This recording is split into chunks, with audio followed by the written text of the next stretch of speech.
LCC online classes में आपका स्वागत है। आज का हमारा टॉपिक है कारक। तो आज हमारा टॉपिक है कारक। आज हम लोग कारक के बारे में जानेंगे। तो कारक का फर्स्ट टॉपिक आज है कि कारक को दो भागों में, दो टॉपिक में हम बांट दिए हैं। तो आइए सबसे पहले कारक के बारे में जानते हैं। से कारक आखिर होता क्या है। तो सबसे पहले कारक की परिभाषा जानते हैं। से कारक क्या है। तो कारक होता है संज्ञा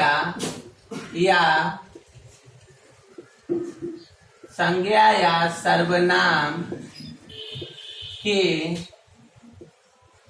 वे रूप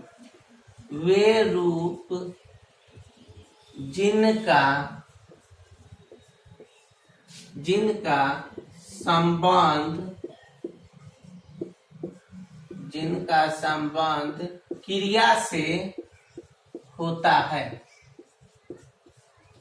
जिनका संबंध क्रिया से होता है उसे कारक कहते हैं, उसे कारक कहते हैं। देखिए कारक की परिभाषा। तो कारक क्या होता है। तो संज्ञा या सर्वनाम के वे रूप जिनका संबंध क्रिया से होता है उसे हम कारक कहते हैं। मतलब कारक का मुख्य काम क्या है। तो कारक संज्ञा और सर्वनाम का संबंध क्रिया से बताता है। तो क्रिया का संबंध संज्ञा एवं सर्वनाम से बताता है, उसी को हम कारक कहते हैं। जैसे देखेंगे एग्जाम्पल में, पुलिस ने चोर को डंडों से मारा। तो यहाँ देखिए ई जो हमारा उदाहरण है, इसमें देखेंगे हम संज्ञा या सर्वनाम का संबंध क्रिया से कैसे बताया जा रहा है। तो यहाँ मुख्य रूप से देखेंगे से ई जो हमारा फर्स्ट है, पुलिस जो है ई कर्ता हो जाएगा। उसके बाद ई चोर जो है, चोर है कर्म, क्योंकि क्रिया का फल जिस पर पड़ेगा उसे हम कर्म कहेंगे। तो इसमें मुख्य रूप से पुलिस पर ही इस क्रिया का फल पड़ रहा है और मारना यहाँ क्रिया है। तो क्रिया का जो संबंध बताया जा रहा है संज्ञा सर्वनाम से, तो वे मतलब इसमें मुख्य रूप से विभक्ति क्रिया का संबंध, संज्ञा और सर्वनाम का संबंध क्रिया से होता है, उसे कारक कहते हैं। मतलब संज्ञा और सर्वनाम का संबंध क्रिया से बता रहा है, उसी को हम कारक कहेंगे। तो यहाँ कारक अपनी विभक्ति के रूप में है। जैसे यहाँ देखिए पुलिस ने चोर को डंडों से मारा। तो विभक्ति का काम क्या है। इस संज्ञा और सर्वनाम का संबंध क्रिया से बताता है विभक्ति के रूप में। अब आइए आगे जानते हैं कारक के भेद के बारे में।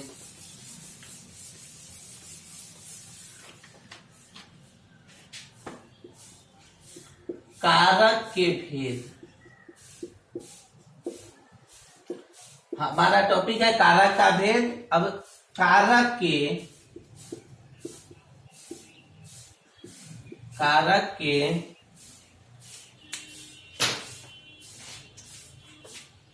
8 भेद होते हैं। कारक के 8 भेद होते हैं। यहाँ देखिए कारक के 8 भेद होते हैं। पहला कारक है हमारा कर्ता कारक। पहला कारक है हमारा कर्ता कारक। दूसरा कारक है कर्म कारक। तीसरा कारक है करण कारक। चौथा कारक है संप्रदान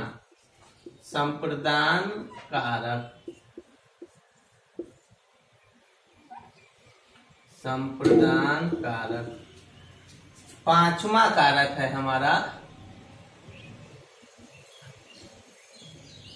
अपादान कारक। पांचवा कारक है अपादान कारक। छठा कारक है संबंध कारक। संबंध कारक। सातवां कारक है अधिकरण कारक। अधिकरण कारक। और आठवां और आखिरी कारक है संबोधन कारक।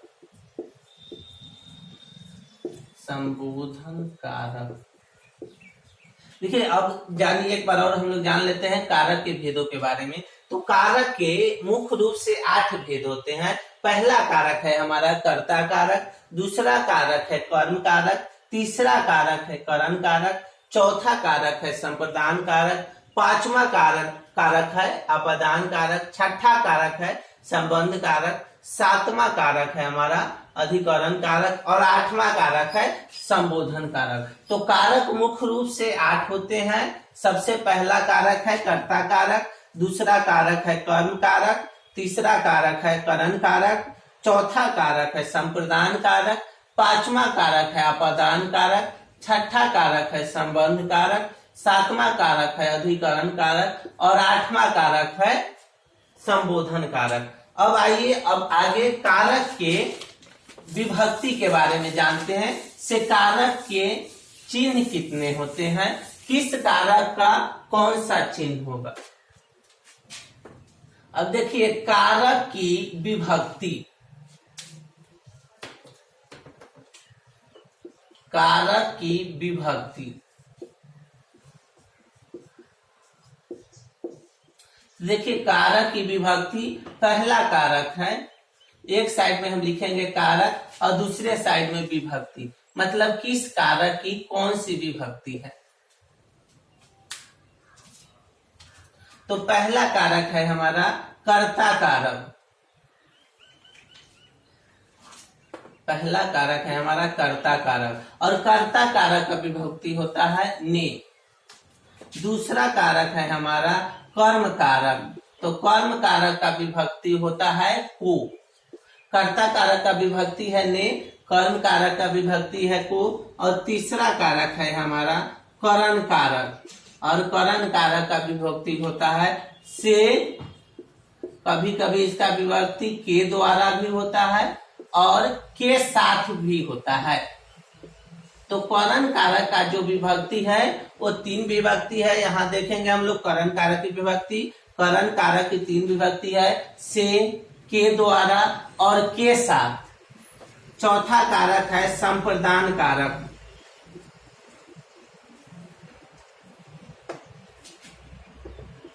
संप्रदान कारक की विभक्ति है के लिए। के लिए और कभी कभी इसके विभक्ति के रूप में प्रयोग होता है के लिए और कभी कभी को भी प्रयोग होता है संप्रदान कारक की विभक्ति के लिए। तो मुख्य रूप से संप्रदान कारक की जो विभक्ति चिन्ह है वो 2 है, के लिए और को। के लिए और को संप्रदान कारक की विभक्ति है। हमारा पांचवा है अपादान कारक। अपादान कारक के विभक्ति चिन्ह क्या होगा, तो अपादान कारक का विभक्ति चिन्ह से होता है और ई से प्रयोग किया जाता है अलगाव के लिए। तो अपादान कारक जो है उसका विभक्ति चिन्ह होगा से और से होगा अलगाव के लिए। एक व्यक्ति से वस्तु को अलग किया जाएगा या वस्तु से वस्तु को अलग किया जाएगा या व्यक्ति से व्यक्ति को अलग किया जाएगा, मतलब अलगाव के लिए हम अपादान कारक चिन्ह से का प्रयोग करते हैं। तो अब आइए छठा कारक है हमारा संबंध कारक। संबंध कारक में क्या होगा, इसमें का के की का प्रयोग किया जाता है, मतलब वस्तु से व्यक्ति का संबंध बताया जाता है या व्यक्ति से वस्तु का संबंध बताया जाता है, उसी में का के की का प्रयोग किया जाता है। तो जो संबंध कारक का चिन्ह है, संबंध कारक का चिन्ह होगा का के की। अब देखिए सातवां कारक है हमारा अधिकरण कारक। अधिकरण कारक का चिन्ह होगा में पर। अधिकरण कारक है उसका चिन्ह है में और पर। अधिकरण कारक का चिन्ह होगा में पर। और सबसे आखिरी हमारा जो कारक है संबोधन कारक।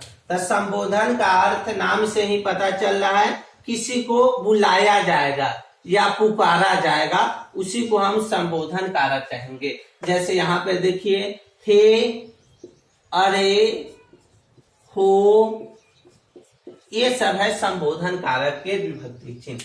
तो अब आइए एक बार और कारक की विभक्ति के बारे में हम लोग जानते हैं। से कारक की विभक्ति, तो कारक पिछले टॉपिक में बता चुके हैं। से कारक के भेद 8 है, तो 8 कारक का विभक्ति चिन्ह क्या होगा, तो यहाँ पे विभक्ति चिन्ह हम लोग एक बार और जान लेते हैं। से कारक की विभक्ति, तो कर्ता कारक है हमारा सबसे पहला कारक कर्ता कारक, और कर्ता कारक का विभक्ति चिन्ह है ने। कर्ता कारक का विभक्ति चिन्ह क्या है, तो कर्ता कारक का विभक्ति चिन्ह ने है। हमारा दूसरा कारक है कर्म कारक, और कर्म कारक का जो विभक्ति चिन्ह है को। कर्म कारक का विभक्ति चिन्ह क्या होगा, तो कर्म कारक का विभक्ति चिन्ह होगा को। हमारा तीसरा कारक है करण कारक, और करण कारक का विभक्ति चिन्ह देखिए से होता है, के द्वारा होता है और के साथ होता है। मतलब करण कारक का विभक्ति चिन्ह 3 प्रकार के होगा, से होगा, के द्वारा होगा और के साथ होगा। करण कारक का विभक्ति चिन्ह से होता है, के द्वारा होता है और के साथ होता है। करण कारक का विभक्ति चिन्ह से, के द्वारा और के साथ होता है। उसके बाद चौथा हमारा कारक है संप्रदान कारक। तो संप्रदान कारक का देखिए यहाँ विभक्ति चिन्ह के लिए होता है और को होता है। के लिए अधिकतर प्रयोग किया जाता है संप्रदान कारक के विभक्ति चिन्ह के रूप में, लेकिन को का प्रयोग कभी कभी किया जाता है संप्रदान कारक की विभक्ति समझने के लिए। अब देखिए हमारा 5वां कारक है अपादान कारक, और अपादान कारक का चिन्ह क्या होगा, तो अपादान कारक का चिन्ह होता है से, और यहाँ से जो है अलगाव क्या बोध कराता है। मतलब अपादान कारक का कहीं विभक्ति चिन्ह से लगा रहेगा तो हम लोग समझ जाएंगे इसमें अलगाव का बोध किया जा रहा है, व्यक्ति या वस्तु को अलग करने का बोध इसमें किया जाएगा। मतलब अपादान कारक में व्यक्ति और वस्तु को अलग किया जाता है। अब देखिए छठा हमारा कारक है संबंध कारक। तो संबंध नाम से ही पता चला है, संबंध बताया जाता है, तो इसका जो विभक्ति चिन्ह है वो का के की होगा। संबंध कारक का विभक्ति चिन्ह क्या होगा, तो का के की होता है संबंध कारक की विभक्ति। उसके बाद आगे जानते हैं अधिकरण कारक के बारे में। तो अधिकरण कारक की विभक्ति क्या होगा, तो अधिकरण कारक की विभक्ति होता है में और पर। में पर होता है अधिकरण कारक की विभक्ति। अधिकरण कारक हमारा 7वां कारक है, इसका विभक्ति चिन्ह होता है में और पर। में और पर को अधिकरण कारक की विभक्ति कहते हैं। उसके बाद सबसे आखिरी हमारा कारक है संबोधन कारक, और संबोधन कारक का विभक्ति चिन्ह होता है हे अरे हो। हे अरे हो संबोधन कारक की विभक्ति होती है। और ये देखिए ये जो हमारा कारक का टॉपिक पहला है। दूसरे टॉपिक में हम सभी कारक के परिभाषा और उदाहरण सहित जानेंगे से किस कारक की परिभाषा क्या है, और उनके उदाहरण के द्वारा हम सारे कारक के परिभाषाओं को समझेंगे।